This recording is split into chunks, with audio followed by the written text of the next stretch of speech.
Imaginez un stade bondé. À présent, imaginez que tous ces spectateurs soient soudainement décapités et que leurs têtes servent à ériger des figures géométriques parfaites au milieu du désert.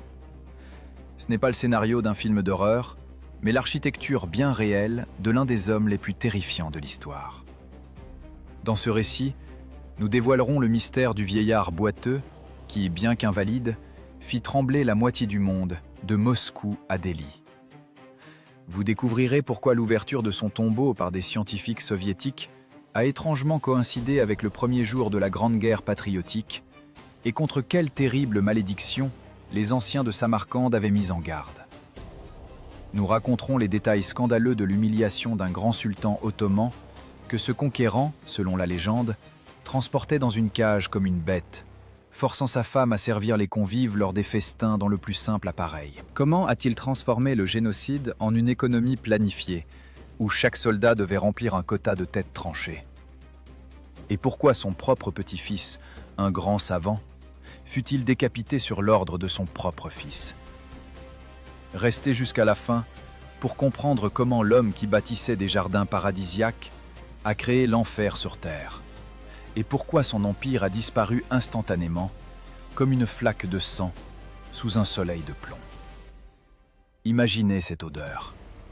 Pas l'odeur de brûlé qui a déjà imprégné les murs et les vêtements, mais une odeur douceâtre et nauséabonde qui plane sur les ruines de la plus grande ville de l'islam.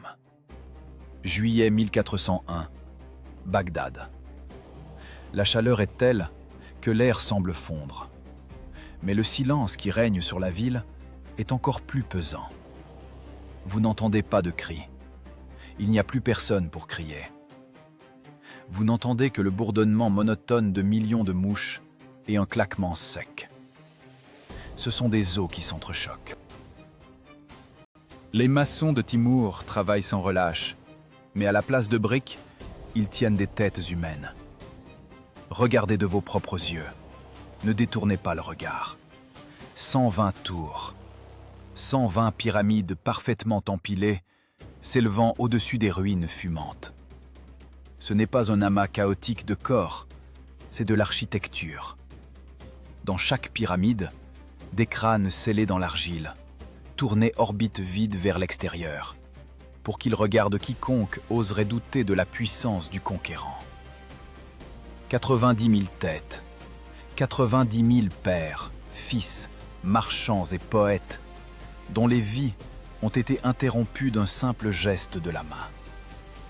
Pour comprendre cette ampleur, imaginez un stade moderne bondé où chaque spectateur perdrait soudainement la tête, et que toutes ces têtes soient arrangées en figures géométriques soignées au milieu du désert.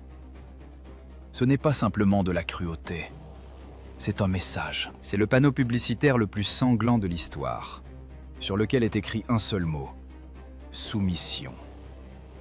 Détournez maintenant votre regard, loin des tours de la mort, vers la tente dressée sur la colline, d'où l'on a la meilleure vue sur cet enfer artificiel.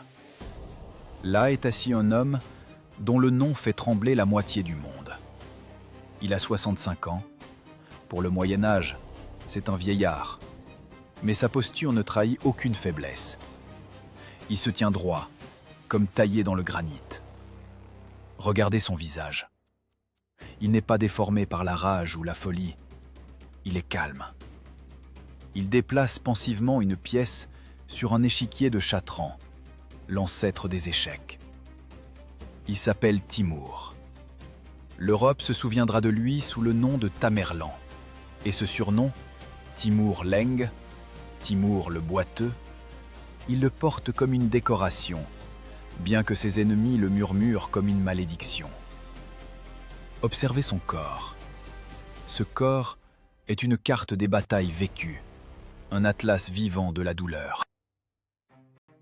Sa jambe droite est estropiée, la rotule soudée, transformant sa jambe en un support rigide. Sa main droite, qui tenait autrefois l'épée, est maintenant sèche et recroquevillée, l'épaule et le coude si endommagés qu'il peut à peine lever une coupe. Il est invalide. Selon toutes les lois de la nature et de la steppe, Il aurait dû mourir 40 ans plus tôt dans un fossé, oublié et piétiné. Mais cet invalide tient un continent à la gorge. Quel est son secret? Pourquoi des centaines de milliers d'hommes suivent-ils ce vieillard boiteux, prêt à mourir à son premier mot? Oubliez l'image du barbare sauvage qui détruit la civilisation à coups de massue. C'est un mensonge, commode pour les vaincus. Timur est un intellectuel. Pendant que ses soldats lavent le sang de leurs lames dans les eaux du Tigre, il mène des disputes théologiques avec les imams survivants, cite le Coran par cœur et discute des nuances de la poésie persane. Il parle turc, persan et mongol. Il connaît l'histoire mieux que ceux qui l'écrivent. Il joue aux échecs non seulement sur un plateau, mais sur la carte de l'Eurasie, déplaçant des armées aussi facilement que des pions. C'est précisément ce contraste qui engendre la véritable terreur. S'il était fou, on pourrait le comprendre, mais il est absolument, effroyablement sain d'esprit. Les pyramides de crâne à Bagdad ne sont pas un accès de colère. C'est un calcul froid et mathématique. L'économie de la terreur. Il sait que s'il massacre une ville de manière à ce que les légendes glacent le sang, les 10 villes suivantes ouvriront leurs portes d'elles-mêmes. La peur est une ressource, et Timur l'extrait plus efficacement que quiconque avant lui. Il ne construit pas un État au sens traditionnel. Il n'écrit pas de loi comme Gengis Khan. Il crée un culte de la force, où il est la seule divinité. « Je suis le fléau de Dieu », disait-on qu'il s'appelait. Mais c'est de l'hypocrisie. Le fléau de Dieu ne construit pas des mausolées d'une telle beauté qu'ils éclipsent le ciel. Timur est un paradoxe. D'une main, il transforme des oasis florissantes en déserts où ne hurlent que les chacals. Et de l'autre, il rassemble les meilleurs artisans du monde à Samarcande pour créer le paradis sur terre. Il aime l'art, il aime la beauté. Simplement, le prix de cette beauté n'a aucune importance pour lui, même si ce prix est de 90 000 têtes à Bagdad. Les historiens débattront pendant des siècles. Est-il un génie ou un boucher? Le sauveur de l'Europe face au joug ottoman ou le démon qui a retardé le développement de l'Orient de plusieurs siècles? Mais debout ici, sous le soleil brûlant d'Irak, en respirant l'odeur de la décomposition, il est difficile de penser à la grandeur. On ne voit qu'un mécanisme de destruction, lancé par la volonté d'un seul homme. Un homme qui tuait, non pas parce qu'il le devait, mais parce qu'il le pouvait. Son empire ne repose pas sur la bureaucratie, mais sur le mouvement perpétuel. L'arrêt, pour lui, est synonyme de mort. Tant que les chevaux galopent, tant que le sang coule, tant que les montagnes de crâne grandissent, il est vivant. Il se nourrit de cette énergie de désintégration. Mais d'où vient cette soif de pouvoir infini et insatiable? Comment le fils d'un petit chef, sans droit au trône, est-il devenu un souverain dont l'ombre a couvert le monde de Delhi à Moscou? Pour comprendre l'architecte des pyramides de la mort, nous devons revenir en arrière. Là où il n'y avait ni or, ni armée, ni grandeur. Dans les steppes boueuses de Transoxiane, où un jeune bandit inconnu a versé le sang pour la première fois, sans savoir qu'un jour, la moitié du monde s'y noierait. Dans la vallée près de la ville de Kesh, la ville verte de Kesh, milieu du XIVe siècle. Oubliez le marbre et l'or que vous avez vus à Bagdad. Ici, dans les contreforts, ça sent le fumier, la sueur et le vin bon marché. C'est un monde où la vie humaine vaut moins qu'un bon cheval. Et c'est ici que commence le chemin de l'homme qui mettra un jour ce monde à genoux. Mais pour l'instant, il n'est personne. Juste le fils d'un chef local de la tribu des Barlas. Il s'appelle Timur et c'est un brigand. Non pas un noble vengeur, ni un héros de ballade, mais un voleur de bétail, calculateur et audacieux. Imaginez cette scène. Un groupe de cavaliers pousse des moutons volés à travers la steppe poussiéreuse. À leur tête, un jeune homme, grand, aux larges épaules, les yeux brillants. Il rit. Pour lui, c'est un jeu. L'adrénaline. Il a le charisme du diable. Les gens sont attirés par lui, non pas parce qu'il est noble, mais parce qu'avec lui, il y a toujours du butin. Il est généreux. Il partage le butin équitablement, ne gardant pour lui que la gloire. Déjà à l'époque, il comprenait le principe fondamental du pouvoir. La loyauté ne s'achète pas par la peur, mais par l'or et le succès. Mais la chance est une dame capricieuse, surtout dans les steppes du Sistane. Un raid raté change tout. Ce n'était pas une grande bataille entre deux empires, c'était une escarmouche sordide, avec des bergers défendant leurs troupeaux. Le sifflement des flèches, un coup, un autre coup. Une flèche transperce sa cuisse droite, une autre se plante dans son épaule. Timour tombe dans la poussière, se tordant de douleur. À cet instant, l'histoire aurait dû s'arrêter. Un loup blessé ne survit pas dans la steppe. Les siens l'achèvent ou les autres le dévorent. Mais il a survécu.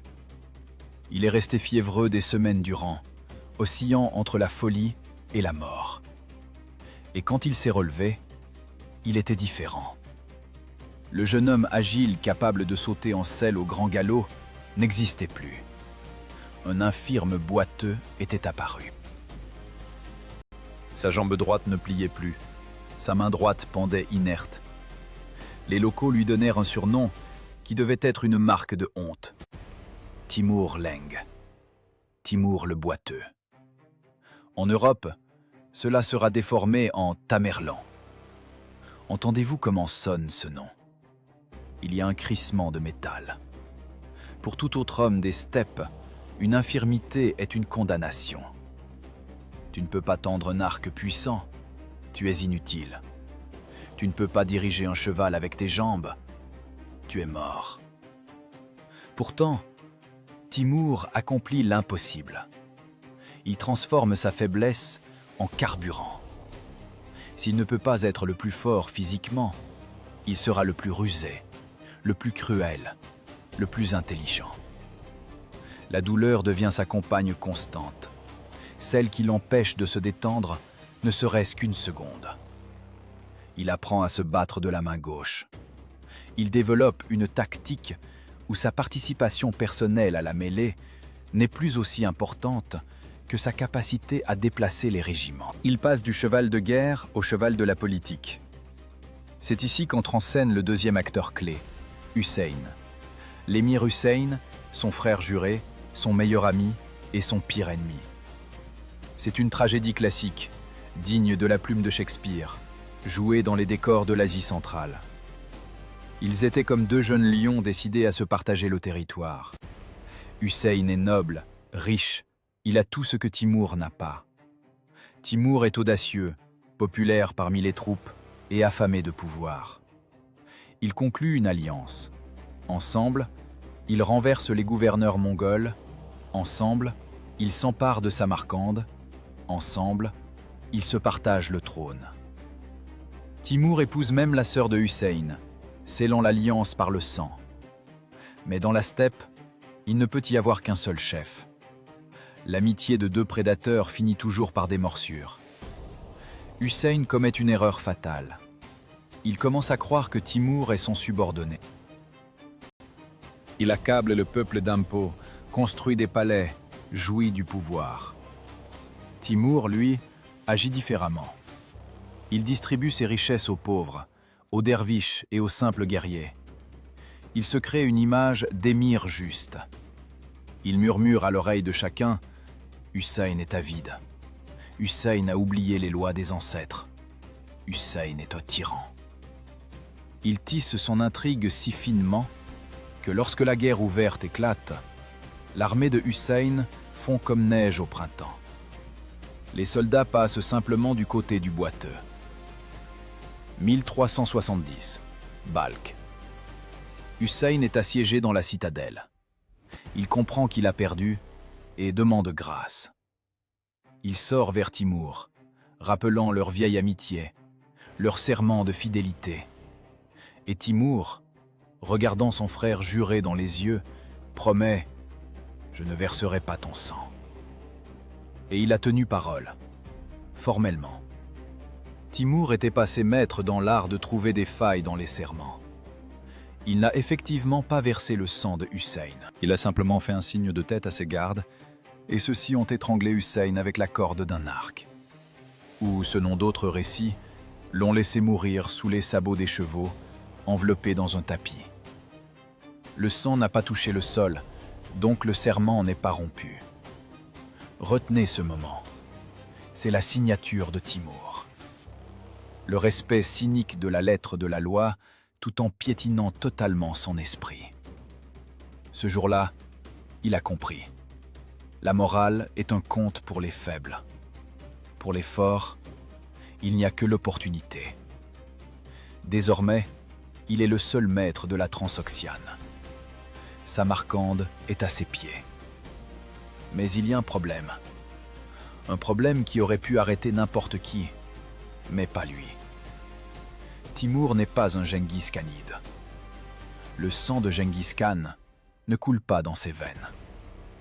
Selon la Yassa, la grande loi des steppes, seul un descendant direct de l'ébranleur de l'univers peut être Khan.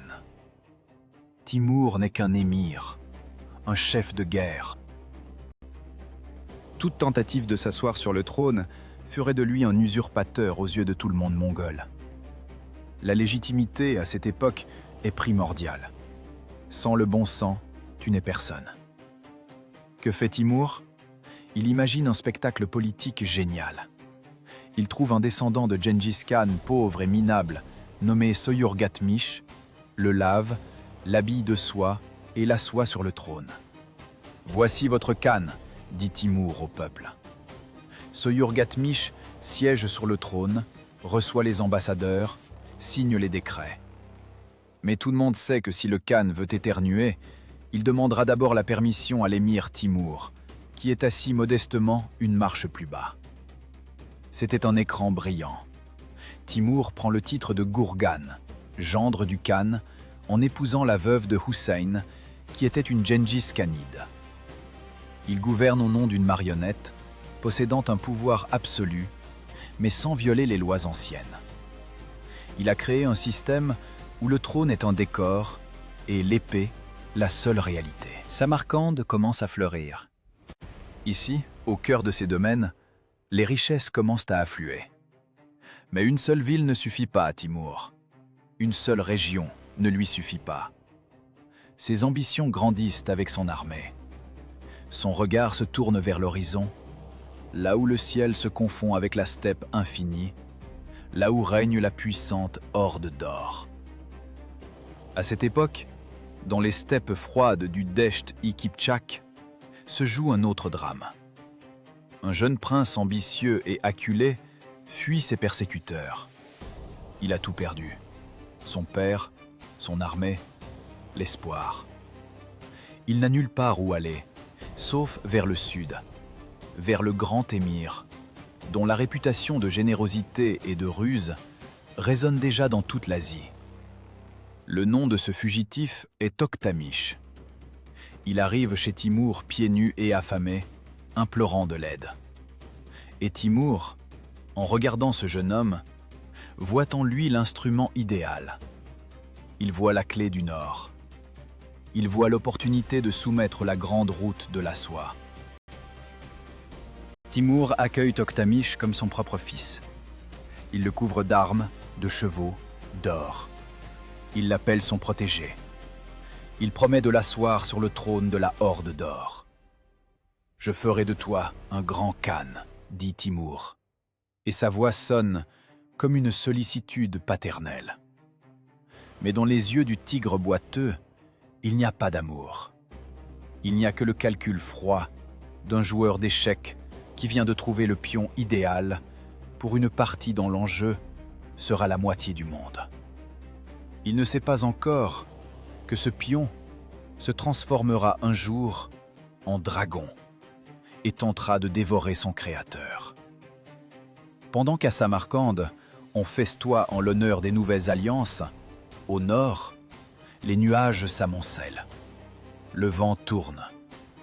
Il porte l'odeur de la neige et du sang. La grande steppe s'est figée dans l'attente d'une guerre qui fera trembler même les cieux.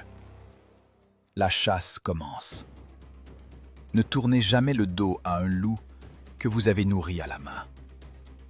Timur a commis une erreur. Il a jugé les gens d'après lui-même. Il pensait que Toktamish, ayant reçu le trône de la Horde d'or de ses mains, serait un débiteur éternel, un vassal obéissant, un chien de garde au nord. Mais Toktamish avait trop bien appris les leçons du boiteux de fer. La première règle du pouvoir: détruis celui qui t'a créé, pour que personne ne puisse dire que tu n'es que l'ombre de quelqu'un. Dès que Timur a été distrait par la conquête de la Perse, son fils bien-aimé l'a poignardé dans le dos. Toktamish a ravagé l'Azerbaïdjan par le feu, pillé Tabriz et osé assiéger Boukhara, le cœur des domaines de Timur. Ce n'était pas seulement une trahison, c'était une insulte personnelle, un crachat au visage du père. La fureur de Timur était froide comme les glaciers de l'Hindoukouche. Il n'a pas crié. Il a simplement fait faire demi-tour à son immense armée et a donné un ordre qui a coupé le souffle aux vétérans aguerris. Nous allons vers le nord. Nous entrons en l'an 1395. Oubliez les sables brûlants et les bazars orientaux. Timur mène ses Tumènes dans les terres des ténèbres. C'est ainsi que les Arabes et les Perses appelaient les steppes infinies du Deshti Kipchak, la Russie et le Kazakhstan actuel. Ce n'est pas une guerre contre une armée, c'est une guerre contre la géographie. Imaginez une marche de milliers de kilomètres sur un territoire où il n'y a pas de ville, pas de nourriture, pas de route. Seulement de hautes herbes, le hurlement des loups et un vent qui transperce jusqu'aux eaux. L'armée de Toktamish recule, attirant Timur au fond du vide. C'est la tactique Scythe, la terre brûlée. Les puits sont empoisonnés, les pâturages brûlés. L'armée de Timur commence à souffrir de la faim. Les témoins écrivent que le prix d'un morceau de pain dans le camp a grimpé jusqu'au ciel, et que les soldats faisaient bouillir une soupe faite de racines et de cuir de vieille sel. Il semblait que la grande campagne allait s'étouffer dans cette steppe infinie sans tirer un seul coup de feu. C'est ici, dans cet enfer glacé, que se manifeste le véritable génie de Timur. Il organise, non pas une bataille, mais une chasse grandiose. Il déploie l'armée en une immense chaîne s'étendant sur des dizaines de kilomètres et commence à rabattre les bêtes sauvages comme s'il s'agissait de soldats ennemis. La discipline est de fer. Laisser échapper une antilope est un crime équivalent à la trahison. Cette battue nourrit l'armée et la maintient en forme. Ils survivent là où toute autre armée se serait transformée en un tas d'ossements gelés. Avril 1395. La rivière Terek. Deux avalanches se font face. Toktamish a rassemblé tout le monde sous ses bannières. Des troupes russes, aux Tcherkesses et aux Bulgares. Son armée est fraîche, elle est sur ses terres. Celle de Timur est composée de loups épuisés par la marche et aigris. La bataille du Terek est un hachoir qui a duré 3 jours.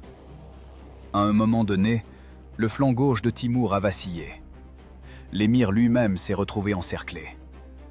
Les légendes disent qu'il a brisé sa lance sur un ennemi et s'est défendu à l'épée jusqu'à ce que sa garde lui ouvre un couloir. Ce fut le moment décisif.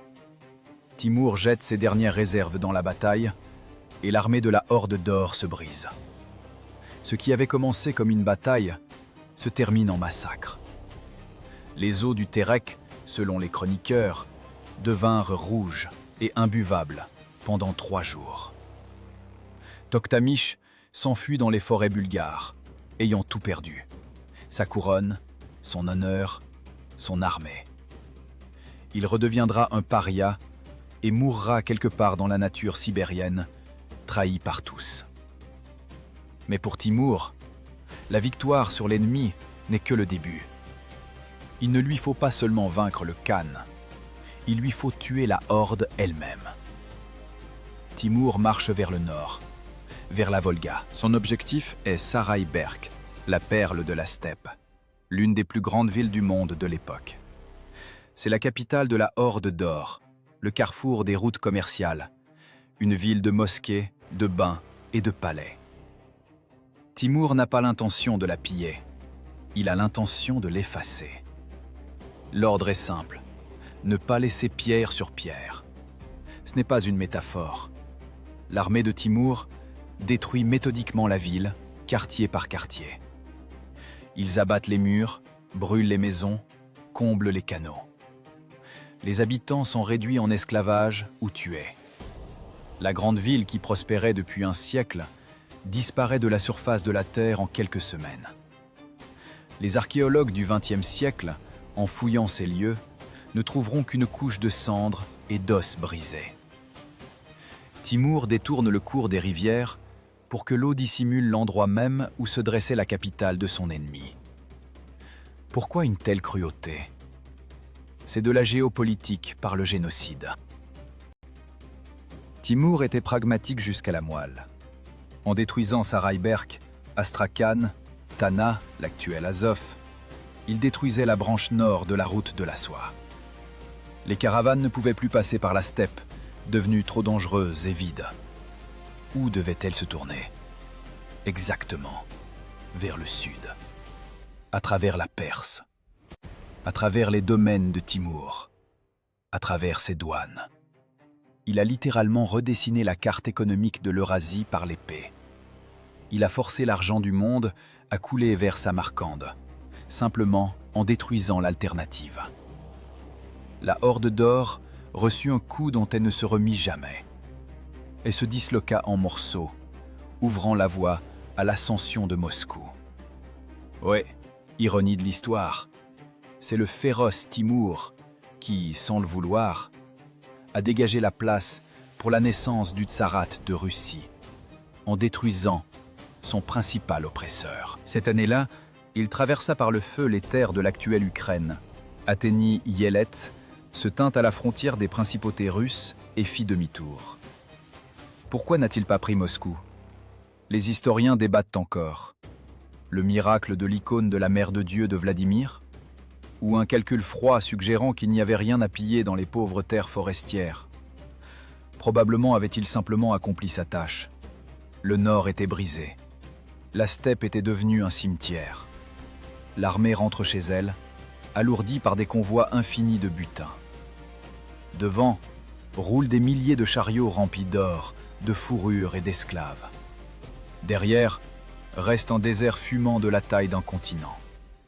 Timur a prouvé au monde qu'on ne peut se cacher de lui, ni derrière des murs, ni par la distance. Il est une force de la nature. Mais la nature du pouvoir est telle qu'il n'y a pas de vide.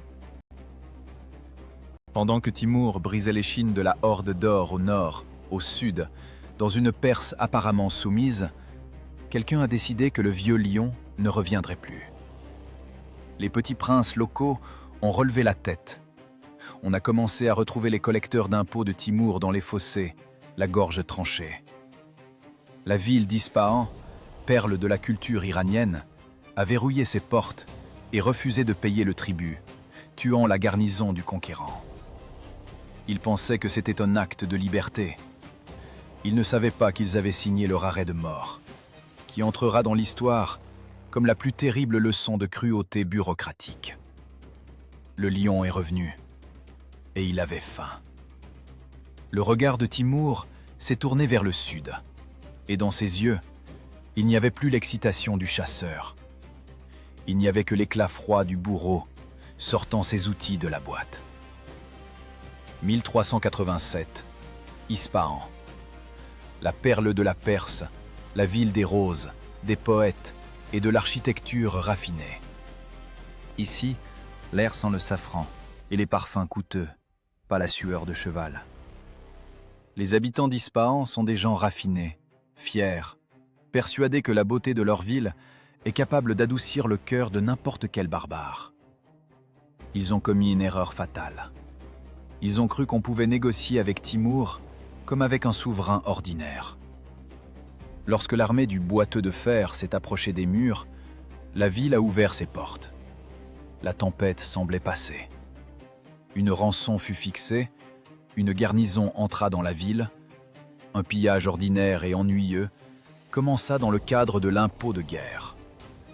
Mais la nuit, il se produisit ce qui transforma l'histoire en film d'horreur. Dans les ruelles sombres, une émeute éclata. La colère populaire est une chose terrible et insensée. Les habitants, armés de couteaux et de pierres, attaquèrent les soldats de Timour. 3000 guerriers tatars et collecteurs d'impôts furent massacrés en une nuit. Au matin, Ispahan se réveilla dans l'euphorie de la liberté. Il pensait avoir gagné. Il célébrait, sans comprendre qu'ils venaient de dégoupiller une grenade qu'ils avaient eux-mêmes mise dans leur poche. Timour se tenait sous les murs. On lui rapporta le massacre. Vous attendez-vous à une explosion de rage, à des cris, à l'ordre de donner l'assaut immédiatement? Non. Cela aurait été trop simple, trop humain. Timour a agi comme un bureaucrate froid et calculateur, résolvant un problème administratif. Il n'a pas puni la ville lui-même. Il a forcé son armée à devenir complice d'un crime d'une telle ampleur que le sang les lierait plus fort que n'importe quel serment. Un ordre fut donné, un ordre calme et professionnel, lu devant les rangs de chaque Toumen. Ce n'était pas l'ordre de tuer tout le monde, c'était une consigne, un quota. Chaque soldat, du simple archer au chef de dizaine, avait l'obligation d'apporter et de remettre à la chancellerie une certaine quantité de têtes tranchées des habitants d'Ispahan. Réfléchissez à ce cauchemar. Ce n'est pas une bataille, c'est un travail. Timour a transformé le génocide en économie planifiée. Au début, les soldats hésitaient. Beaucoup avaient déjà des connaissances en ville. Certains avaient eu des aventures. D'autres ne voulaient simplement pas tuer des femmes et des vieillards sans armes pour le caprice de l'émir. Mais un ordre est un ordre. Si tu n'apportes pas la tête d'un ennemi, tu perdras la tienne. Et la machine s'est mise en marche. D'abord à contre-cœur, en grinçant. Les premières têtes tombèrent des épaules. Puis il se produisit ce qui décrit le mieux la nature humaine dans des conditions de mal absolu. Dans le camp de Timour, un marché apparut. Un marché de têtes. Les soldats les plus riches ou les plus dégoûtés ne voulaient pas se salir les mains eux-mêmes. Ils étaient prêts à payer. Ceux qui étaient plus pauvres et plus avides comprirent. C'était une mine d'or. Pourquoi tuer une seule personne si l'on peut en tuer 10 et vendre les têtes excédentaires à ses camarades? Les chroniqueurs ont conservé pour nous les prix de cette bourse sanglante. En début de journée, quand la marchandise était encore abondante et que les soldats commençaient à peine à y prendre goût, on pouvait acheter la tête d'un habitant d'Ispahan pour 1 dinar. C'était le prix d'une vie humaine, une pièce d'or. Mais le soir, quand les quotas commençaient à presser et qu'il y avait moins de vivants en ville, la panique s'installa. Pénurie. Le prix s'envola. Les soldats couraient à travers le camp, offrant jusqu'à 20 dinars par crâne, juste pour pouvoir faire leur rapport au commandant. Imaginez ce surréalisme. Le soir, la fumée des incendies et des soldats marchandant les uns avec les autres comme au marché aux légumes. J'ai 2 têtes de femmes et une de vieillard, je te fais le lot pour 50. C'est la bureaucratie de l'enfer. Timour a obtenu ce qu'il voulait. Il n'a pas seulement détruit la population de la ville, il a brisé la colonne vertébrale morale de son armée liant chacun par une responsabilité collective sanglante.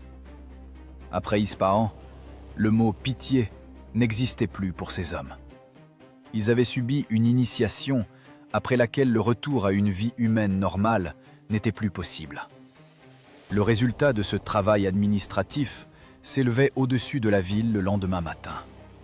70 000 têtes. 70 000. On ne les a pas jetées dans une fosse. On en a fait, comme à Bagdad, des tours. 28 immenses pyramides, scellées à l'argile et à la chaux. Les architectes de la mort ont travaillé toute la nuit, disposant des motifs avec des visages. C'était le rapport du travail accompli, présenté au client. Timour entra dans la ville morte. Les sabots de son cheval claquaient dans les rues vides. Le silence. Plus personne ne sortirait avec un couteau d'une ruelle. Plus personne n'oserait cacher une pièce d'impôt. La leçon de soumission fut assimilée non seulement par la Perse, mais par le monde entier. Les rumeurs sur les tours d'Ispahan se répandirent plus vite que le vent. Les villes se rendaient dès qu'elles apercevaient la poussière de la cavalerie de Timour à l'horizon. La peur devint l'arme principale, plus efficace que les machines de siège. Mais regardez Timour à ce moment-là. Est-il satisfait? Ce rituel sanglant a-t-il apaisé sa faim? Non. Dans ses yeux, l'ennui. La Perse est soumise, la horde d'or est brisée. L'ouest et le nord sont en ruine ou tremblent de peur. Pour un prédateur de cette envergure, le monde devient trop étroit. Il a besoin d'un nouveau défi. Il a besoin d'une proie qui fera bouillir à nouveau son sang d'excitation. Son regard se tourne vers l'est, là où, au-delà des pics enneigés de l'Hindou-Kouch, s'étend le pays des richesses fabuleuses, le pays aux 1000 dieux et aux éléphants de guerre. L'Inde. La terre que même Alexandre le Grand n'a pas pu conquérir. Les conseillers de Timour tombent à genoux, horrifiés. « Ô grand émir !» murmure-t-il. « Là-bas, c'est la jungle, les maladies, une chaleur qui fait fondre le fer. Notre armée est composée d'enfants des steppes. Ils mourront là-bas sans recevoir une seule flèche. » Timour sourit simplement dans sa moustache. On lui dit impossible? Parfait. Cela veut dire que ça vaut la peine d'être fait. Il déclare le djihad, une guerre sainte contre les infidèles. Bien que tout le monde comprenne, c'est une guerre pour l'or. C'est le raid de pillage le plus grandiose de l'histoire de l'humanité. L'armée, alourdie par les trophées perses, commence à faire demi-tour. Une épreuve les attend, comparée à laquelle les campagnes des steppes sembleront être une promenade. Devant eux, les murs glacés de l'Hindou-Kouch et l'enfer ardent de Delhi. La roue de l'histoire fait un nouveau tour, et sous ses rayons craquent non plus des crânes perses, mais les pierres des plus grandes montagnes du monde. Timour défie la nature elle-même. Le vieillard boiteux pourra-t-il faire passer une armée de 100 000 hommes à travers des montagnes où les oiseaux gèlent en plein vol? Pourra-t-il descendre des cieux dans la vallée de l'Indus pour y déclencher une apocalypse que l'Inde n'oubliera pas, même 600 ans plus tard? La réponse se trouve là-bas, dans le brouillard neigeux où s'engagent déjà les avant-gardes de ces invincibles Toumens. 1398. Si vous pensez avoir vu les limites de l'endurance humaine dans les steppes de Russie, vous vous trompez. Levez les yeux. Devant l'armée de Timour se dresse un mur soutenant le ciel. L'Hindou-Kouch, le tueur d'hindous. Des montagnes où même les aigles suffoquent à cause de l'air raréfié. Tout général normal aurait fait faire demi-tour à l'armée. Hannibal, traversant les Alpes, n'a fait qu'une légère promenade sur des collines en comparaison de cette campagne. Timour, lui, ordonne de monter. Ce n'est plus la guerre, c'est de l'alpinisme à l'échelle industrielle. Imaginez des dizaines de milliers de cavaliers escaladant des corniches glacées au-dessus du vide. Les chevaux tombent dans le précipice. Les hommes gèlent vifs dans leur sommeil. Mais Timour ne s'arrête pas. Les historiens décrivent des scènes impossibles à croire. Comment les guerriers tressent des cordes et descendent les chevaux des falaises abruptes comme des paniers de provisions. Le boiteux lui-même, incapable de marcher à cause de ses blessures, ordonne qu'on le porte sur une civière. Il traverse cet enfer de glace par pure force de volonté, traînant derrière lui une immense armée comme une locomotive. Ils descendent dans la vallée de l'Indus, non comme des hommes, mais comme des démons tombés d'une tempête de neige. Affamés, méchants, ayant perdu la peur de la mort. L'Inde les accueille avec une chaleur, une humidité et une richesse qui donnent le vertige. Mais avant de s'emparer du Grand Prix, Delhi, Timour est confronté à un problème logistique dont la solution vous fera frémir. Pendant la campagne, son armée a capturé un nombre énorme de prisonniers. 100 000 personnes. Ce ne sont pas des soldats, c'est un bagage vivant. Artisans, paysans, femmes, qu'ils traînaient avec eux dans l'espoir de les vendre ou de les utiliser comme esclaves. Mais avant la bataille décisive pour Delhi, une rumeur a couru dans le camp de Timour. Les prisonniers, entendant l'approche de l'armée indienne, ont commencé à sourire. Ils espéraient. Ils chuchotaient. Pour Timour, c'était un signal d'alarme. Et si, pendant le combat, ces 100 000 personnes frappaient dans le dos? Laisser une garde? Impossible. Chaque épée compte. Les relâcher? Stupide. Ils renfloueraient l'armée ennemie. La décision fut prise instantanément. Une décision froide, pragmatique, qui glace le sang, même 6 siècles plus tard. Timour ordonna de tous les exécuter. 100 000 personnes. Pensez à ce chiffre. 100 000. C'est la population d'une grande ville médiévale. Ils n'ont pas été tués au combat. Ils ont été tués en 1 heure, méthodiquement, comme du bétail à l'abattoir. L'ordre concernait tout le monde. Chaque guerrier devait tuer ses esclaves de ses propres mains. Si tu avais 10 prisonniers, tu en tuais 10. Le refus était puni de la mort du soldat lui-même.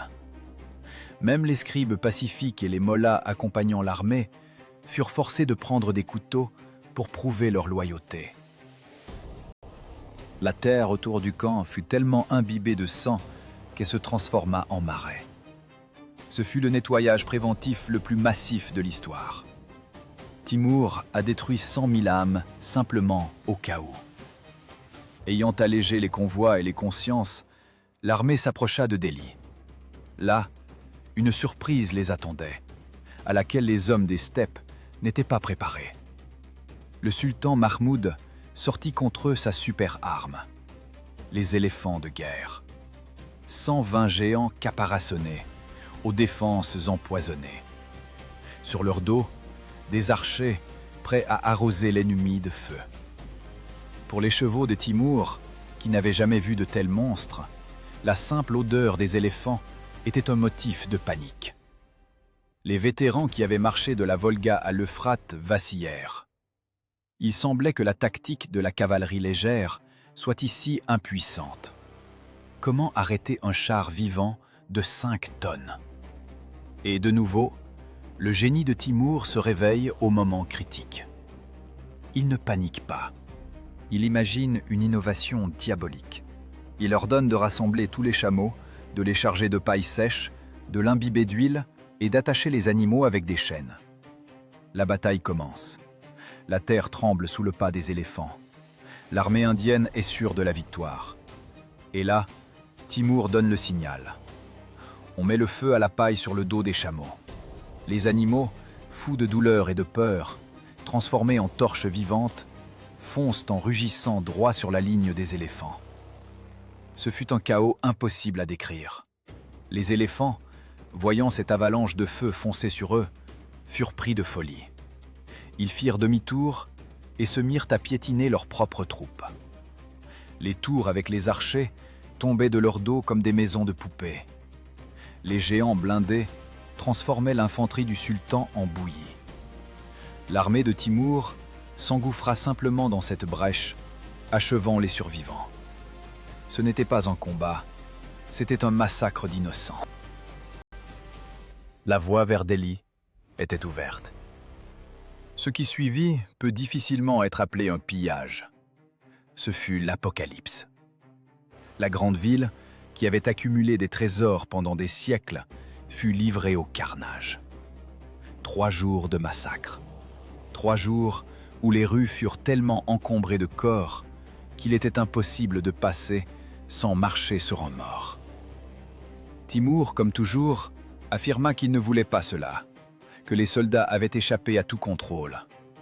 Mais chose étrange, les artisans les plus précieux, les maçons et les bijoutiers, avaient été soigneusement triés et envoyés sous escorte à Samarcande avant même le début de la bacchanale générale. Le chaos était contrôlé.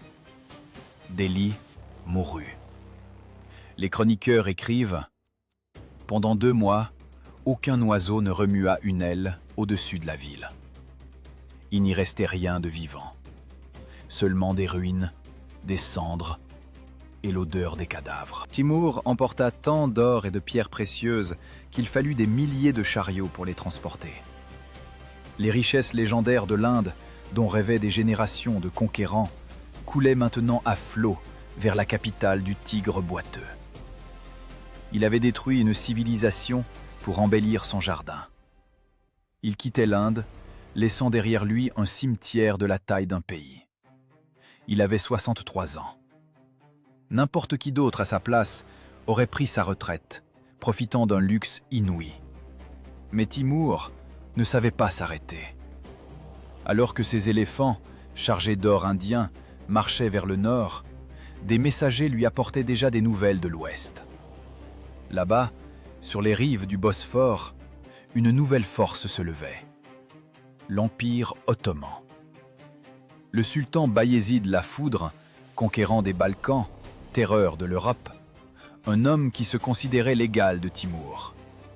2 prédateurs d'une telle envergure ne pouvaient partager une seule planète. L'air s'électrisa de nouveau.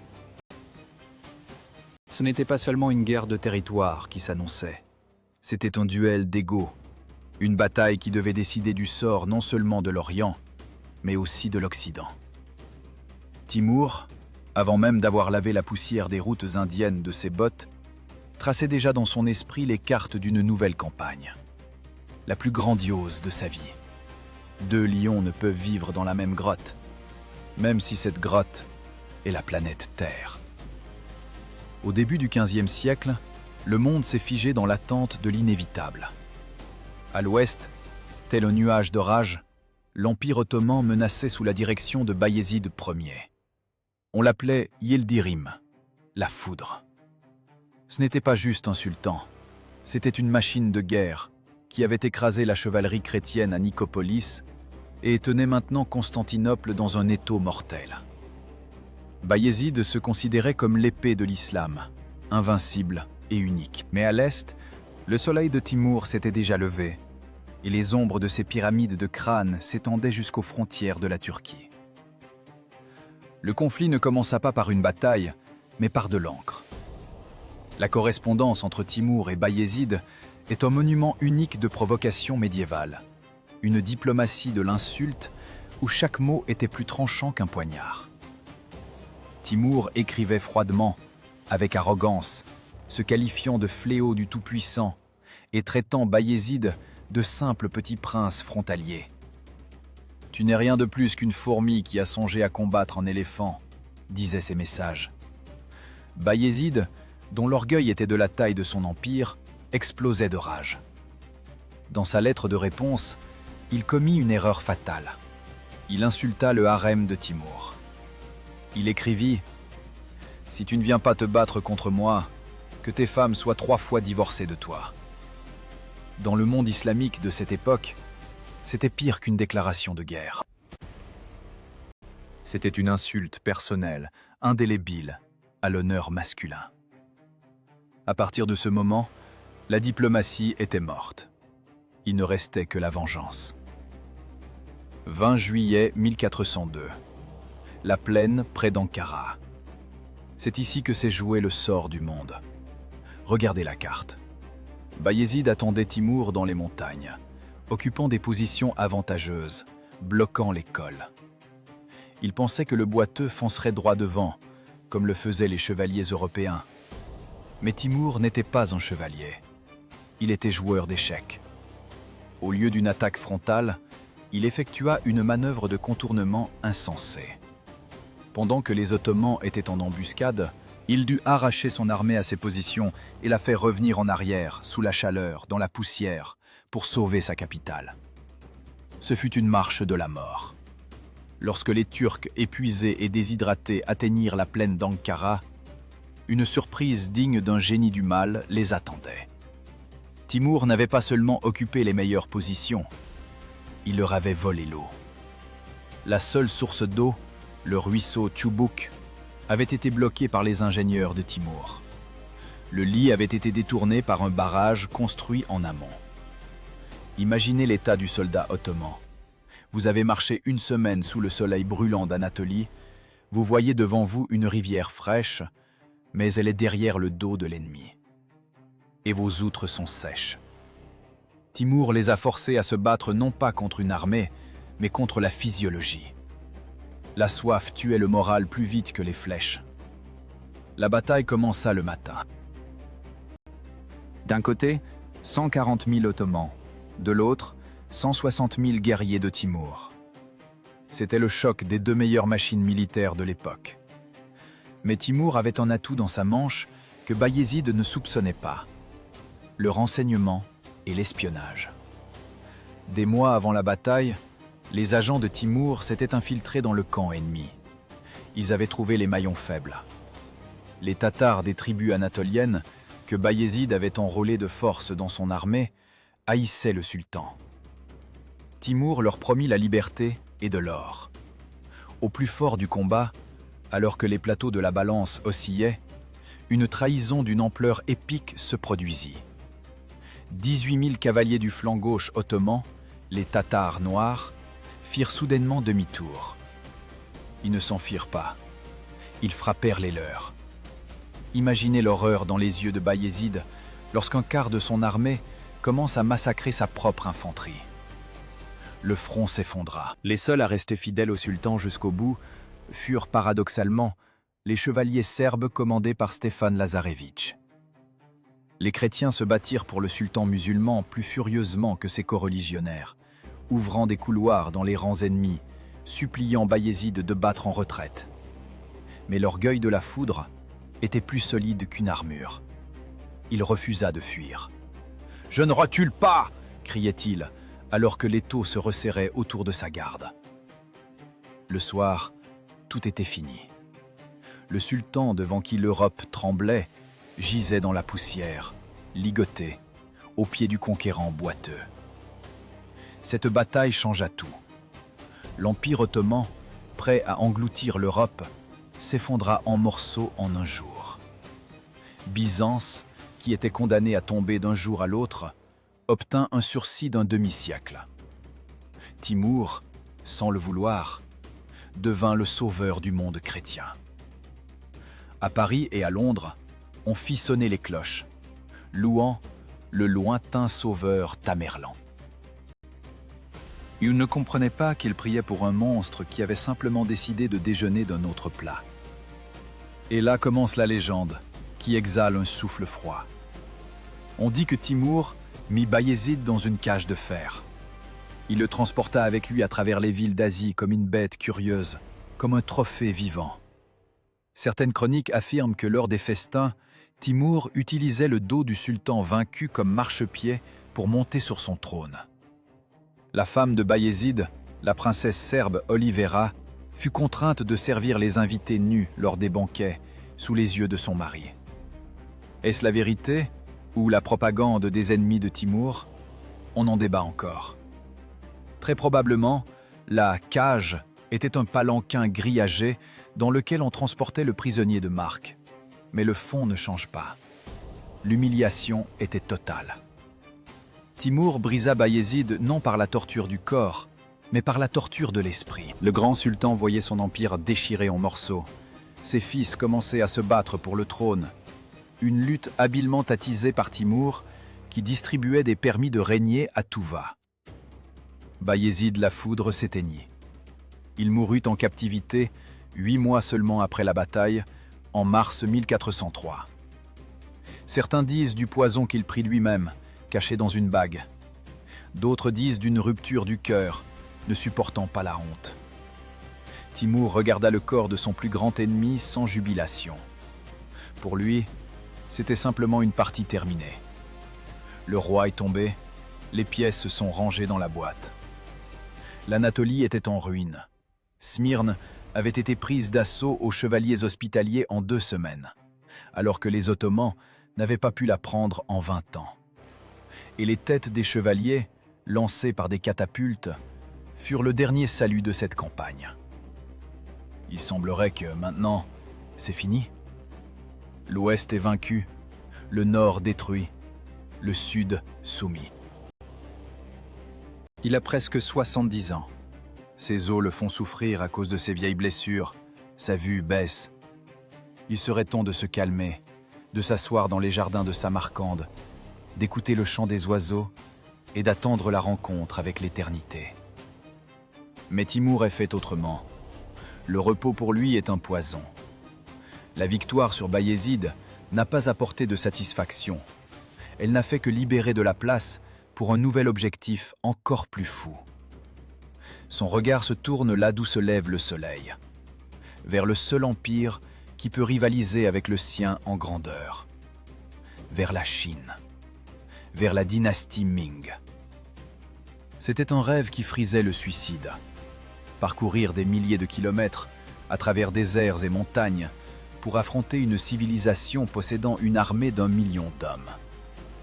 Mais Timour annonce une nouvelle campagne. Il dit qu'il doit expier ses péchés en détruisant les païens de Chine, bien qu'en réalité, il soit mu par la même faim insatiable qu'il y a 40 ans dans les gorges de Kesh.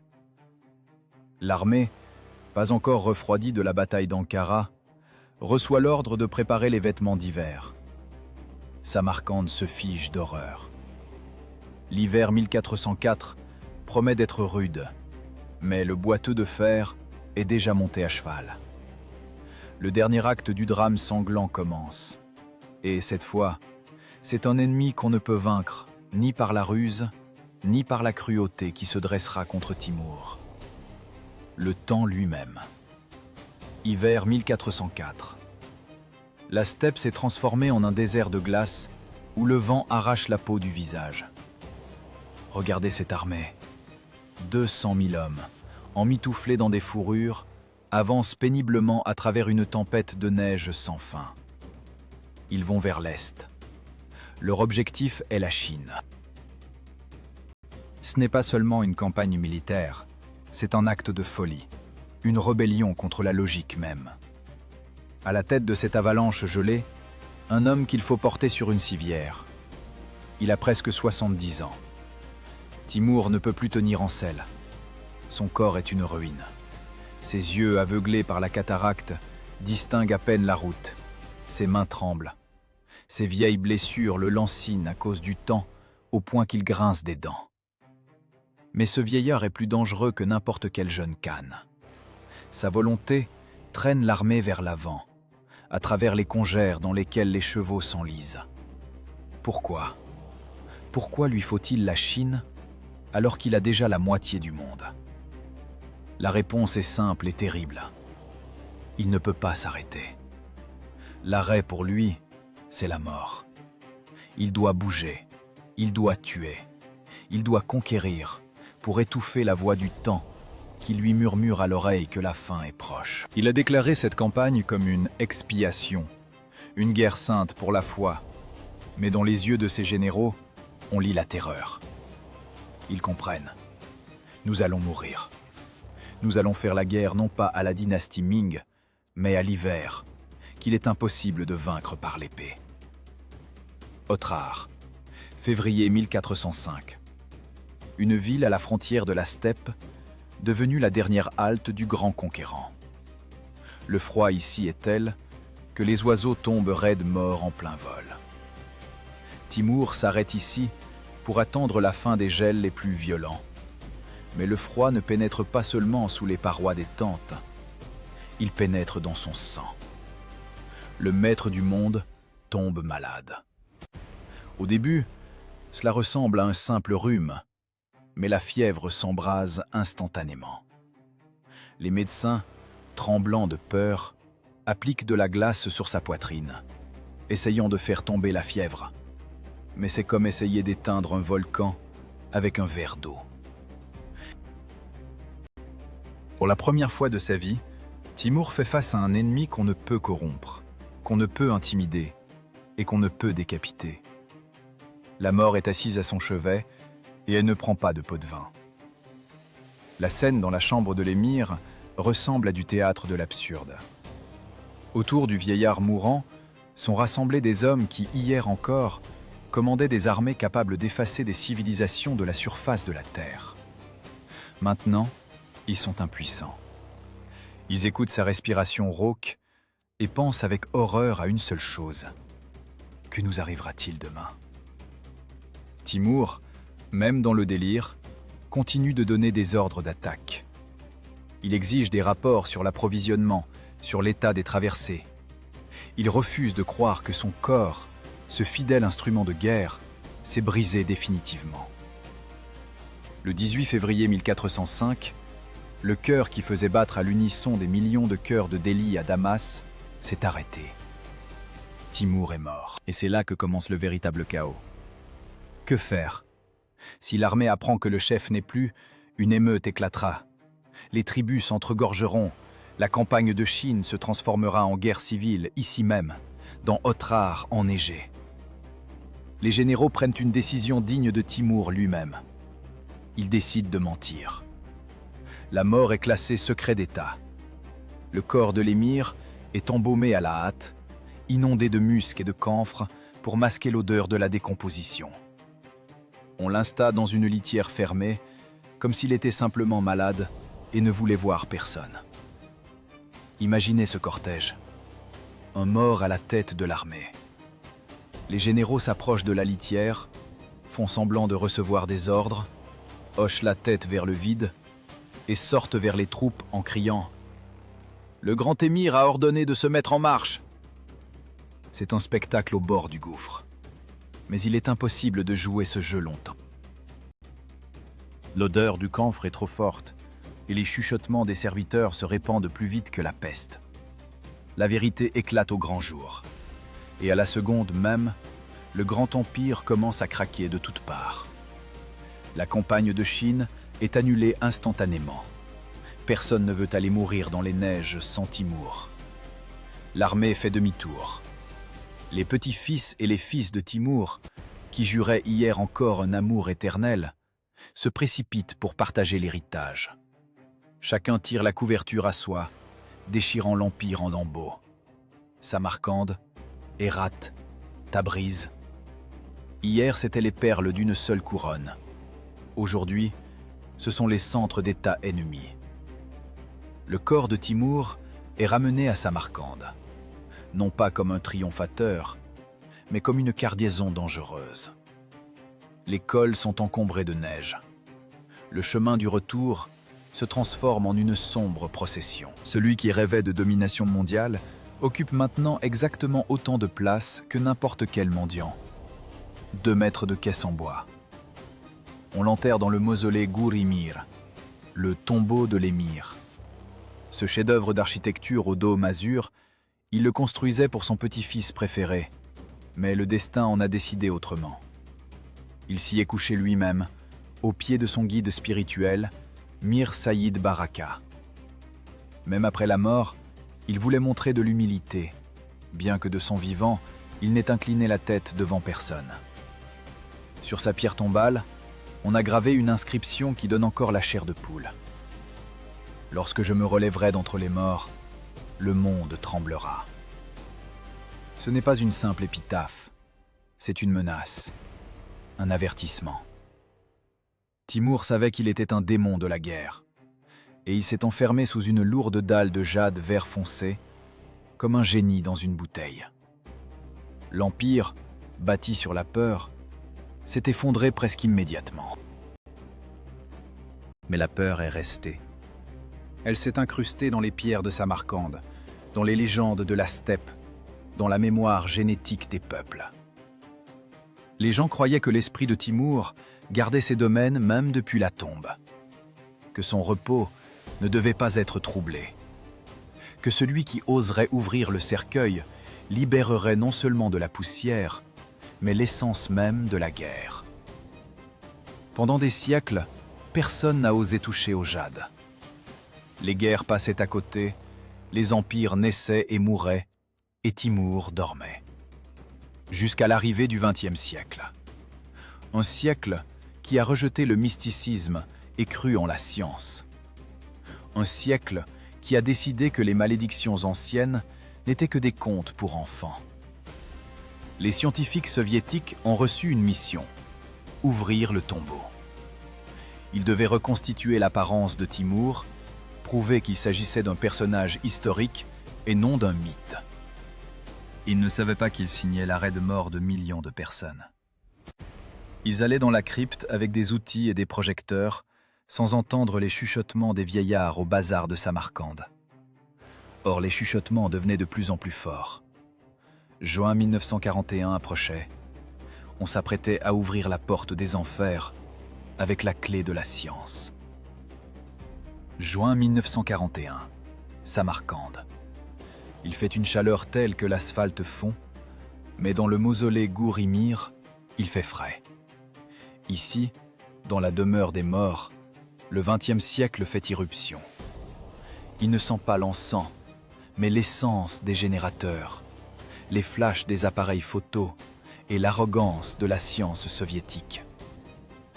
L'expédition dirigée par le célèbre anthropologue Mikhail Gerasimov est arrivée avec un objectif clair: ouvrir le tombeau, sortir les os et reconstituer le véritable visage de Timur. Pour ces gens, il n'y a aucun mysticisme. Ce sont des matérialistes.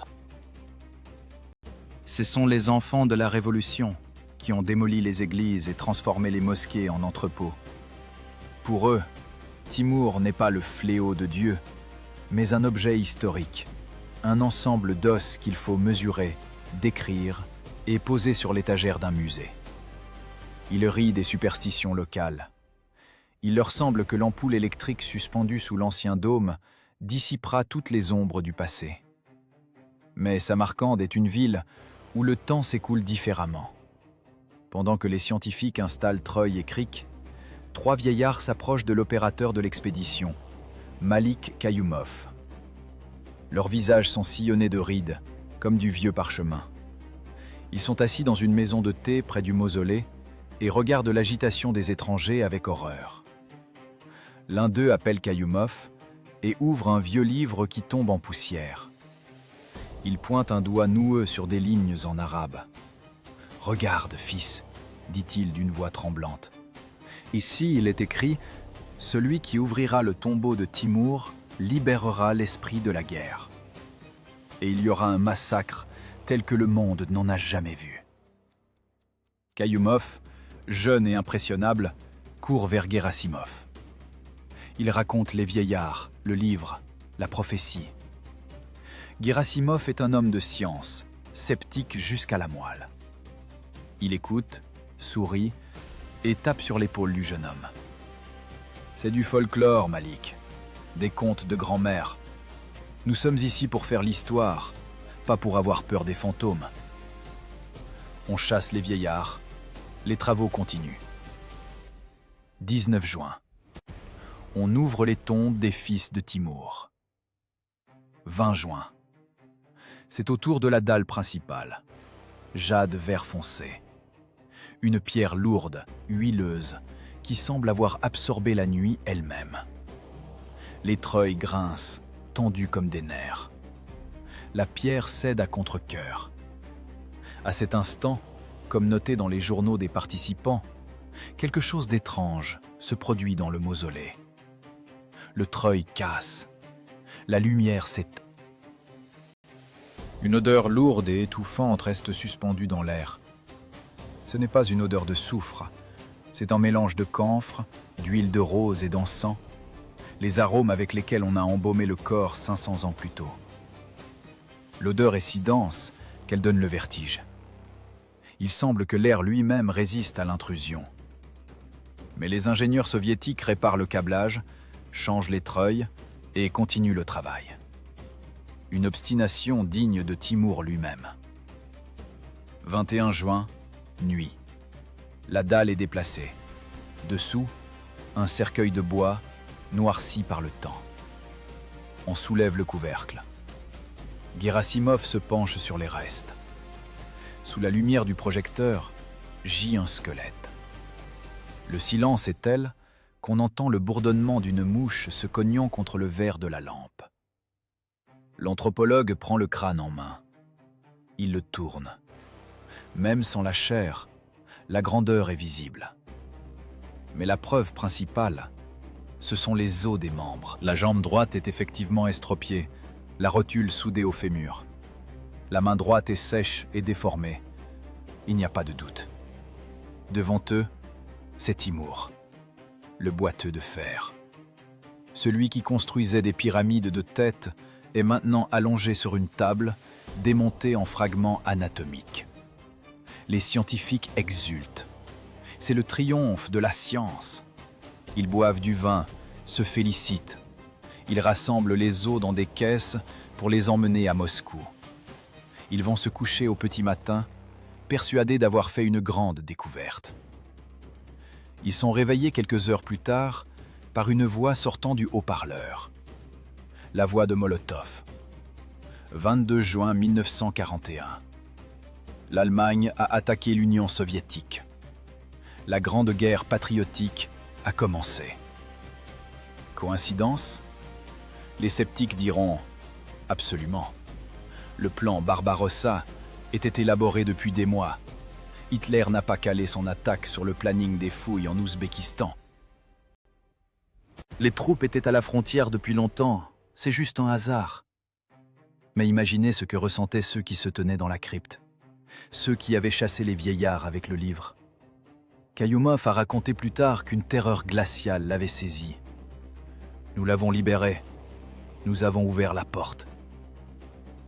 La guerre roule vers l'est, balayant tout sur son passage, exactement comme roulaient autrefois les Toumens de Timur. Des millions de morts, des prisonniers, des villes brûlées. Il semblait que l'esprit de la guerre s'était vraiment échappé de la bouteille et festoyait maintenant sur les étendues de Brest à la Volga. L'expédition est repliée en urgence. Les os de Timur ne sont pas emmenés au musée, mais évacués à l'arrière. Mais la légende de la malédiction a déjà commencé à circuler sur les fronts. Les soldats dans les tranchées se transmettent à voix basse l'histoire de la façon dont les scientifiques ont réveillé le dieu de la guerre. Les rumeurs remontent jusqu'au sommet. On dit que le maréchal Joukov a rapporté la prophétie à Staline. Staline était marxiste, mais il était aussi un ancien séminariste et un homme qui comprenait parfaitement la force des symboles. Lorsque l'ennemi s'est approché de la Volga, lorsque le sort du pays ne tenait qu'à un fil à Stalingrad, une décision fut prise qui ne s'inscrit dans aucune logique matérialiste. Novembre 1942. Un avion avec les restes de Timur s'élève dans le ciel. Selon une version, il fait un cercle au-dessus de la ligne de front, comme pour montrer à Tamerlan la nouvelle grande bataille. Selon une autre, on le renvoie simplement d'urgence à Samarcande avec l'ordre « remettre tout comme c'était ». Les ossements sont ramenés au Gourimir, avec les honneurs. Non comme une pièce de musée, mais comme les restes d'un grand souverain. On les replace dans le cercueil, on ferme le couvercle. La lourde dalle de jade est remise en place. Timur retrouve le repos. 19 novembre 1942.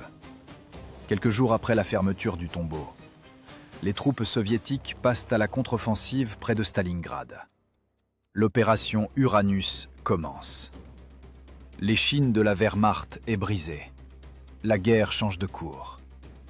Bien sûr, les historiens vous parleront de l'accumulation de réserves, du génie de Rokossovski et de Djoukov, de l'héroïsme des soldats, et ils auront raison. Mais dans la pénombre d'une maison de thé à Samarcande, les vieillards hochent encore la tête et disent autre chose. Ils disent que ce ne sont pas les chars qui ont arrêté la guerre. La guerre a été arrêtée parce qu'on a renvoyé le démon dans sa tombe. Cette histoire reste l'une des énigmes les plus sombres du XXe siècle. Nous ne saurons jamais si c'était du mysticisme ou une chaîne d'événements fortuits. Mais le fait demeure. La plus grande guerre de l'histoire de l'humanité a commencé le jour de l'ouverture de la tombe du plus grand conquérant et a basculé au moment de son retour à la Terre. Timour, même après sa mort, a continué à jouer à ses échecs préférés. Seulement maintenant, les pièces n'étaient pas des cavaliers avec des sabres, mais des armées de chars et des peuples entiers. Il a prouvé son dernier théorème. On ne plaisante pas avec le passé. Mais le paradoxe de Timour ne réside pas seulement dans la destruction. Cet homme, dont le nom est devenu synonyme de mort, n'a pas laissé derrière lui que des montagnes de crânes.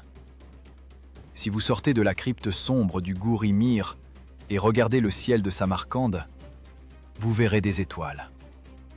Ces mêmes étoiles que son petit-fils étudiait. Car sur le sang versé par le grand-père a poussé la fleur la plus étrange et la plus belle de l'Orient, la Renaissance timouride.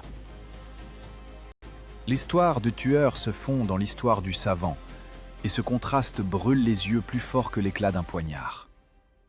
Sortez de la crypte étouffante du Gour-i-Mir, inspirez l'air nocturne de Samarcande, levez la tête. Au-dessus de vous, le même ciel que regardait il y a 6 siècles un homme qui tentait d'expier les péchés de sa dynastie, non par des prières, mais par les mathématiques. Nous entrons dans le chapitre le plus étrange, le plus tragique et le plus beau de cette saga sanglante. C'est un paradoxe que les historiens ne peuvent expliquer. Comment, sur un sol imprégné de millions de litres de sang, a soudainement poussé la fleur tendre et fragile des Lumières? On appelle cela la Renaissance timouride. Cela sonne comme une mauvaise blague. Le grand-père tranchait les têtes et le petit-fils tranchait les vieux dogmes.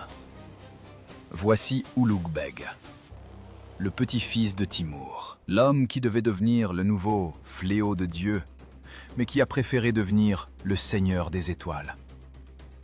Imaginez Samarcande dans la première moitié du XVe siècle. C'est le New York ou le Paris de son temps. Grâce à l'or pillé par Timour, la ville nage dans le luxe. Mais Ulugh Beg ne dépense pas le trésor pour de nouvelles campagnes. Il ne veut pas brûler Moscou ou Delhi. Il construit des médersas. Il invite les meilleurs savants du monde islamique, astronomes, mathématiciens, philosophes. Al-Kachi, Kadizadeh Ar-Rumi. Ces noms résonnaient alors plus fort que les noms des généraux. Alors que l'Europe dormait encore dans le crépuscule du Moyen-Âge, ici, au cœur de l'Asie, des gens calculaient la longueur de l'année sidérale à la seconde près. Regardez la colline de Kouak à la périphérie de la ville. Là se dresse un bâtiment que les fanatiques locaux appellent la Tour de Satan. C'est l'observatoire d'Ulugh Beg. Un cylindre grandiose de 3 étages, à l'intérieur duquel est caché un sextant géant d'un rayon de 40 mètres. Imaginez un instrument de la taille d'un immeuble de 10 étages, braqué vers le ciel. Ulugh Beg y passe des nuits entières. Il ne dort pas, il regarde dans l'abîme. Il compose les tables sultaniennes, un catalogue du ciel étoilé. 1018 étoiles. Il a déterminé l'inclinaison de l'axe terrestre avec une telle précision que les ordinateurs modernes ne corrigent ces données que de quelques fractions de degrés. C'était le triomphe de la raison.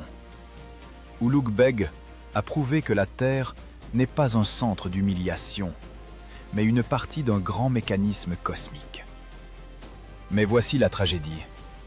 Ulugh Beg était un savant génial, mais un politicien détestable. Dans un monde de loups, on ne peut pas être astronome. Timur a laissé derrière lui un système qui ne fonctionnait que sur la peur et l'expansion. Quand le souverain cesse de trancher des têtes et commence à regarder la lune, les loups commencent à montrer les dents. Le clergé chuchotait « Il a vendu son âme aux étoiles. Il laisse entrer les chrétiens et les idolâtres dans la ville sainte. Il a oublié les préceptes de son grand-père. » Les généraux grognaient « Nos épées rouillent. Où est la guerre? Où est le butin ?»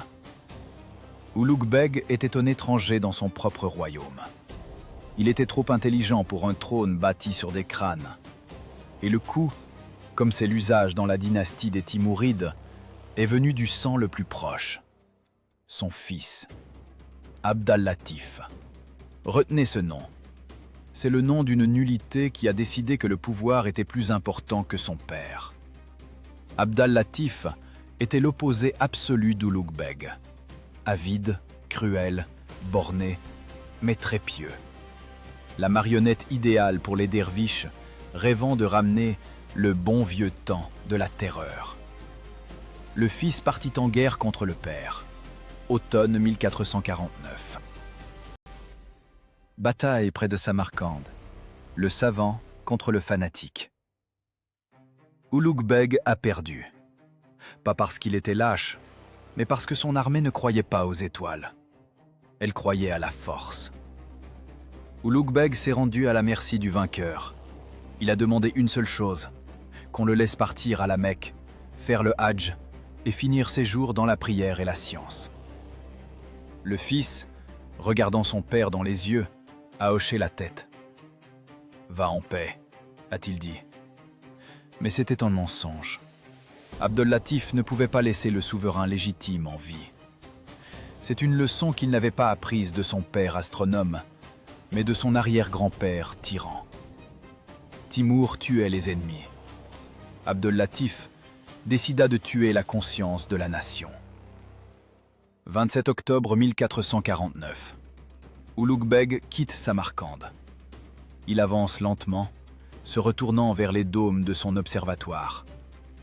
Il ne sait pas encore que c'est son dernier regard. Dans un petit village, un messager le rattrape avec l'ordre de s'arrêter. Puis, entre dans la tente un certain père Sabbas. Un homme qu'Ulugh Beg avait autrefois aidé, qu'il avait élevé. Pas de duel, pas de dernier mot. Simplement des mains robustes qui tiennent le vieillard et le traître qui, d'un seul coup d'épée, tranche la tête du plus grand esprit de l'époque. Ressentez ce moment. La tête qui contenait les secrets de l'univers tombe sur un tapis sale. La bougie s'éteint. À la seconde même, la renaissance timouride se termine. Le fils parricide n'a pas seulement tué un parent, il a tué l'avenir. Que s'est-il passé ensuite? Les barbares ont fait irruption dans l'observatoire. Ils ont brisé les instruments uniques à coups de masse. Ils ont pillé la bibliothèque. Ils ont transformé le plus grand centre scientifique du monde en ruine, qu'ils ont recouverte de terre pour effacer la mémoire même du fait qu'ici, autrefois, on pensait au lieu de seulement prier. Les livres d'Ulugh Beg ont été sauvés par miracle. Son fidèle élève Ali Kouchdi, au péril de sa vie, a emporté les manuscrits à Constantinople, et c'est seulement grâce à cela que l'Europe a connu les travaux du génie de Samarcande. Abd al-Latif? Oh, le destin a un sens de l'humour cruel. Il est resté sur le trône, inondé du sang de son père, exactement 6 mois. 6 mois. Puis ses propres soldats l'ont tué. La tête du parricide a été suspendue au portail de la médersa même que son père avait construite. On y a écrit « parricide ». Mais il était trop tard. La lumière s'était éteinte. Samarcande, qui aurait pu devenir le centre de la science mondiale, a replongé dans l'abîme des luttes intestines et de l'obscurantisme. L'histoire a fait son choix. Elle a montré qu'un empire bâti sur la violence ne peut rien engendrer de vivant. Le sang de Timur s'est avéré plus fort que la raison d'Ulugh Beg. la génétique de la guerre, a vaincu la génétique de la création. Les ruines de l'observatoire sont restées oubliées pendant 500 ans. Les habitants locaux y faisaient paître leurs chèvres, sans même soupçonner que sous une couche d'argile gisaient les restes d'une machine à voyager dans le temps, capable de scruter l'éternité. C'est la leçon la plus amère de l'histoire de Timur. Les grandes conquêtes disparaissent, l'or est pillé, les villes sont reconstruites, mais le temps perdu ne se rattrape pas. Imaginez où en serait la civilisation humaine si les travaux d'Ulugh Beg n'avaient pas été interrompus par un coup d'épée. Si l'Orient avait poursuivi le chemin des Lumières au lieu de tourner vers le sentier de l'isolement. Nous nous tenons sur les cendres d'un avenir non réalisé. Les étoiles au-dessus de Samarcande sont toujours aussi brillantes, mais il n'y a plus personne pour les regarder. Timur a gagné. Sa philosophie du pouvoir total a écrasé les timides germes de la raison. Mais cette victoire est une victoire à la Pyrrhus. Parce qu'un empire qui tue ses meilleurs fils est condamné non seulement à la mort, il est condamné à l'oubli. Et nous voici à la fin. La poussière retombe. Les cris des victimes s'apaisent à travers les siècles. Il ne reste que le vent, errant dans les ruines. Et la question principale: qu'a réellement laissé derrière lui l'homme qui voulait posséder le monde entier? La réponse ne vous plaira pas. Car en fin de compte, des pyramides de crânes, il ne reste que du calcium qui fertilise l'armoise de la steppe. L'empire de Timur n'est pas mort. Il s'est évaporé. Comme une flaque de sang sur une pierre brûlante sous le soleil du désert. À peine le corps du boiteux de fer eut-il refroidi dans le sarcophage de jade que le monolithe qu'il avait forgé pendant 35 ans tomba en poussière. Ce ne fut pas un lent déclin, comme pour Rome. Ce fut une explosion, une désintégration instantanée et brutale, prouvant une simple vérité. Un État cimenté uniquement par la peur d'un seul homme est condamné à disparaître avec son dernier soupir. Les fils et les petits-fils, ceux-là même à qui il avait enseigné l'art de la guerre, mais pas l'art de gouverner, se sont sautés à la gorge. La carte de l'Asie s'est transformée en un miroir brisé. Les vassaux d'hier déclaraient leur indépendance. Les alliés d'hier égorgeaient les garnisons timourides. La grande route de la soie, que Timur avait si soigneusement tenté de monopoliser en détruisant ses concurrents au nord, commença à mourir. Les caravanes commencèrent à contourner ces terres. Pourquoi? Parce que là où régnait auparavant l'ordre de fer de Timur, tel que selon la légende, une femme seule avec un plateau d'or pouvait aller de l'Inde à la Turquie sans crainte, régnait désormais le chaos. Bandits, petits tyrans, guerres infinies de tous contre tous. Timur voulait faire de Samarcande le centre du monde, mais en détruisant tous ses voisins, il l'a transformée en une île au milieu d'un océan de ruines. Et une île sans pont est vouée à l'extinction. Mais l'histoire aime l'ironie. Un éclat de ce miroir sanglant a tout de même survécu et a reflété la lumière si brillamment qu'il a ébloui le monde. Babur, l'arrière-arrière-petit-fils de Timur, poète, guerrier, exilé. Chassé de sa vallée natale de Fergana par les camps ouzbeks, il n'a pas abandonné comme son grand ancêtre. Il est allé vers le sud, là où jadis Timur avait organisé le massacre de Delhi. Babur est venu en Inde non pour piller, mais pour vivre. Il a fondé l'empire des grands Moghols. Réfléchissez à ce paradoxe. Le Taj Mahal, cet hymne à l'amour d'une blancheur immaculée qui se dresse à Agra, a été construit par les descendants de Timur. Le sang des bouchers le plus cruel de l'histoire coulait dans les veines de ceux qui ont créé la beauté la plus exquise de l'Orient. Mais c'était déjà un autre empire. Les Moghols ont compris ce que Timur n'avait pas compris. On peut arriver au pouvoir sur des baïonnettes, mais il est inconfortable de s'asseoir dessus. Et qu'est-il resté dans la patrie du fléau de Dieu? Qu'est-il advenu de la Transoxiane? Allez aujourd'hui à Charisabz. Trouvez les ruines du palais Aksaray. Autrefois, Sur son portail était gravé fièrement « Si tu doutes de notre puissance, regarde nos constructions. » Aujourd'hui, de ces constructions, il ne reste que des pylônes géants, rongés par le temps. Le vent se promène entre eux, soulevant la poussière. Cette poussière est tout ce qu'il reste de l'ambition de posséder l'univers. Timur construisait pour des siècles, mais il construisait pour lui, pas pour les gens. Son architecture est une architecture d'intimidation. Elle devait écraser l'homme, le transformer en fourmi. Et quand la pression a disparu, les gens sont simplement partis, laissant les colosses mourir dans la solitude. Timur a perdu sa bataille principale, la bataille contre l'oubli. Gengis Khan a laissé derrière lui la Yassa, la loi selon laquelle la steppe a vécu pendant des siècles. Napoléon a laissé le code, sur lequel repose la jurisprudence de l'Europe. Alexandre le Grand a laissé l'hellénisme, qui a mélangé les cultures. Qu'a laissé Timur? Des montagnes de crânes? Ils se sont depuis longtemps transformés en calcium et ont fertilisé l'armoise. Des villes pillées? Elles ont été reconstruites ou ont disparu sous les sables. La peur? La peur est une denrée périssable. Les petits-fils de ceux qui tremblaient au son de son nom composaient déjà sur lui des contes où il était tantôt un héros, tantôt un démon, mais plus une réalité. Il était un génie de la tactique, mais un banqueroutier de la stratégie. Il était un virtuose de la destruction, qui croyait sincèrement bâtir un grand avenir. Mais la vérité est qu'on ne peut pas construire le paradis en ayant préalablement transformé tout ce qui l'entoure en enfer. Timur était une force de la nature, un ouragan, un tsunami. On ne juge pas un ouragan pour les maisons détruites.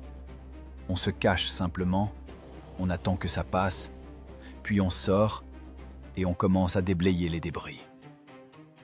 L'humanité a passé le XVe siècle à déblayer les débris laissés par Timur. L'Europe a respiré librement lorsque l'étau ottoman s'est desserré. La Russie a commencé à relever la tête, libérée de la pression de la horde que le boiteux avait achevée. La Perse a commencé à panser ses plaies. La Chine, qui n'a jamais vu les bannières de Timur, a continué à vivre dans son éternité. Le monde a digéré Timur et a recraché ses os. Aujourd'hui, debout près de son tombeau sous le charmant dôme azur, nous ressentons un étrange mélange d'admiration et de dégoût. Nous admirons la force de volonté d'un homme qui, étant infirme, a forcé le monde à tourner autour de son axe. Mais nous sommes écœurés par le prix qu'il a payé pour cela. Timur est un rappel éternel pour tous ceux qui ont soif de pouvoir absolu. Un rappel que la grandeur, non fécondée par l'humanisme, est stérile. Qu'on peut gagner toutes les batailles, mais perdre la guerre contre l'histoire. Que les pyramides de crâne se construisent plus vite que les universités, mais qu'elles s'effondrent aussi plus vite. Il voulait devenir le dieu de la guerre, et il l'est devenu. Mais la place des dieux est dans les mythes, pas parmi les hommes. Sa tragédie est qu'il était trop grand pour ce monde, mais trop cruel pour que ce monde l'aime. Il est resté un loup solitaire, hurlant à la lune du haut d'une montagne d'ossements. Et dans ce hurlement, il n'y a pas de triomphe. Il n'y a qu'un vide infini et glacial. Regardez vos mains. Imaginez qu'elles tiennent le destin de millions de personnes. Pourriez-vous vous arrêter? Ou la soif de pouvoir est-elle une maladie pour laquelle il n'existe pas de remède, hormis la mort? Timur n'a pas pu. Et l'histoire a rendu son verdict. Il est devenu l'architecte des ruines, le plus grand bâtisseur de vide au monde. Et maintenant, posez-vous une question en regardant dans les orbites vides de l'histoire. La mémoire d'un grand conquérant vaut-elle la larme d'un seul enfant? Ou comme nous l'a montré Timur. La grandeur se mesure-t-elle non pas au bonheur des sujets, mais à la hauteur de la tour érigée avec leur tête? Chacun de nous doit trouver la réponse à cette question par lui-même. Sinon, un nouveau Timur est déjà en train de sceller son cheval, quelque part dans les steppes de notre avenir.